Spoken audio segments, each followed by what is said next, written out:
Pendant longtemps, la trottinette, c'était ça, propulsée à la force des mollets.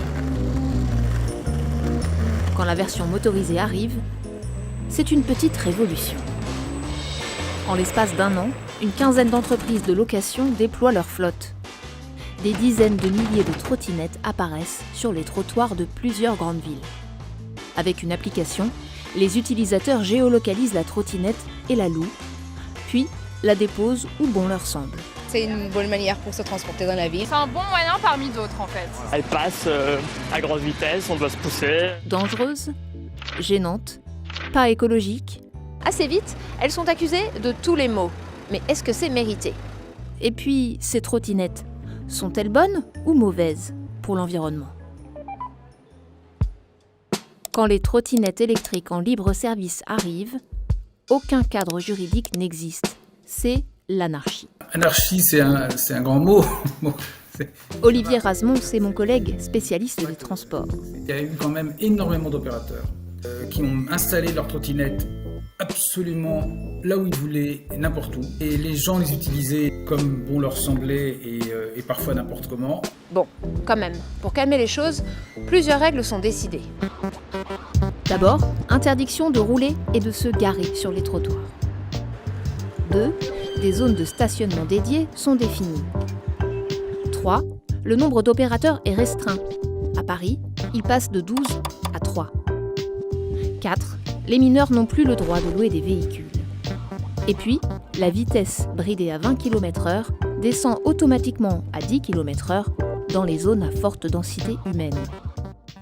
Malgré tout, les opérateurs ont encore du travail pour redorer leur image. L'image de 2019, elle est restée ancrée c'est un peu dans l'empreinte rétinienne des gens, même si aujourd'hui, objectivement, c'est plus le bazar en ville. Si l'image est mauvaise, c'est aussi sans doute parce que la trottinette blesse et tue des gens. Mais le fait-elle plus que les autres moyens de transport ? Malgré la limitation de la vitesse et l'interdiction de rouler sur les trottoirs, les accidents impliquant des trottinettes continuent d'augmenter. Dans ce bilan de la sécurité routière, les trottinettes sont comptabilisées dans la catégorie EDPM, engin de déplacement personnel motorisé. Avec la trottinette personnelle, le monoroue, le gyropode et l'overboard. Entre 2019 et 2022, la hausse de la mortalité est de 240%. Sur la même période, le nombre de blessés a bondi de 261%. En parallèle, les ventes de trottinettes individuelles ont explosé depuis 2017. Rien qu'en 2021, il s'en est vendu près d'1 million en France. Évidemment, si l'objet se développe plus, l'accidentologie augmente en même temps aussi. Alors, la trottinette est-elle plus accidentogène ? Pour l'instant, il n'existe que des statistiques déclaratives. Dans cette étude menée à Paris, un usager sur 4 des trottinettes en libre service déclare avoir déjà eu un accident. C'est moitié moins que les Vélib et presque 2 fois plus que les vélos ou les scooters en libre service. Et 6% d'entre eux signalent avoir eu un accident entraînant une prise en charge médicale.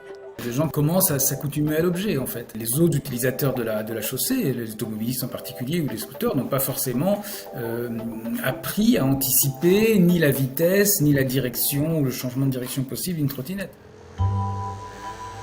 Comme tout nouveau moyen de transport, la trottinette pose plusieurs problèmes d'adaptation. Mais le jeu en vaudrait la chandelle. Car un des arguments mis en avant par les opérateurs, c'est que la trottinette électrique serait un moyen de transport écolo. Mais le vernis vert se craquelle dès les premiers mois. Ces véhicules, importés de Chine, qui roulent avec des batteries au lithium, on les retrouve par centaines, vandalisés ou dans les cours d'eau. Alors, sont-ils vraiment bons pour l'environnement ? Au départ, pas vraiment. Qu'il s'agisse de la fabrication, de l'usage des infrastructures, de la gestion de la flotte, une étude conduite en 2019 additionne toutes les émissions de CO2 équivalentes du cycle de vie d'un mode de déplacement et en déduit les émissions par kilomètre et par passager. La trottinette est loin devant les autres modes de transport actifs ou électriques et la plupart des transports en commun. La moitié de ces émissions est due à la fabrication. Cela pèse lourd car la durée de vie calculée est relativement courte, 3 750 km contre 15 000 pour une trottinette personnelle. À cette époque, les trottinettes qui étaient utilisées, c'était des petites trottinettes de 12 kg qui n'étaient probablement pas assez robustes pour un usage partagé, qui est souvent donc fait des usagers peu expérimentés ou des usagers un peu moins soigneux parce que ce n'était pas tout simplement leur trottinette. L'autre moitié des émissions vient de la gestion de la flotte. Changer les batteries, réparer et repositionner les véhicules, tout ça est souvent fait avec des véhicules thermiques. Mais depuis 2019, beaucoup de choses ont changé. Dans ce vélo cargo électrique, une quinzaine de batteries chargées à 100%. Elles vont être réparties sur les trottinettes qui en ont besoin. Chez cet opérateur, la flotte de logistique est presque 100% électrique, donc moins polluante. Elle l'est aussi majoritairement chez ses concurrents. Et puis, fini la trottinette quasiment jetable. D'abord parce que beaucoup moins de véhicules finissent dans les canaux ou les fleuves. Au tout début, il y a 2 ans, on était aux alentours de 90 véhicules repêchés à chaque opération, trottinettes et vélos confondus. Aujourd'hui, on en dénombre aux alentours de 30-40 maximum par repêche. Et puis, même après un séjour dans le canal, elles peuvent être réparées. On travaille avec un fabricant de trottinettes sur un cahier des charges particulier qui est pour une forte utilisation et donc le partage, ce qui nous a permis de faire une trottinette qui est réparable. On va désosser une trottinette, on va récupérer toutes les pièces et on va pouvoir les réutiliser pour d'autres réparations. Donc ça, c'était pas le cas au début. Tout cela allonge la durée de vie du véhicule et donc allège son bilan carbone. En 2021, le bilan carbone des trottinettes partagées a été divisé par 2 par rapport à 2019. Ce qui compte aussi quand on calcule l'impact carbone, c'est le moyen de transport que les trottinettes électriques ont remplacé. Ça s'appelle le report modal. 34% des utilisateurs prenaient les transports en commun avant l'arrivée de ces trottinettes. 42% des modes actifs comme la marche ou le Vélib.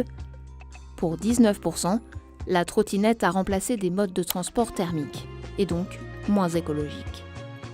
La plupart du temps donc, la trottinette remplace des déplacements qui étaient faits de manière plus écologique avant, et 1 fois sur 5, des déplacements qui étaient faits de manière plus polluante.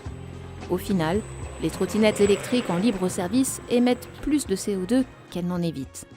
Elle n'est pas excellente, mais pas si catastrophique que ça non plus dans le cadre de Paris du point de vue climatique. Elle est aussi intéressante si c'est une porte d'entrée vers l'acquisition d'une trottinette électrique personnelle qui va avoir un impact environnemental plus faible. En définitive, cette offre de micromobilité permet de tester une autre manière de se déplacer. Et peut-être de moins prendre la voiture. Cela reste tout de même plus nocif pour l'environnement que le vélo, la marche ou même la bonne vieille trottinette sans moteur.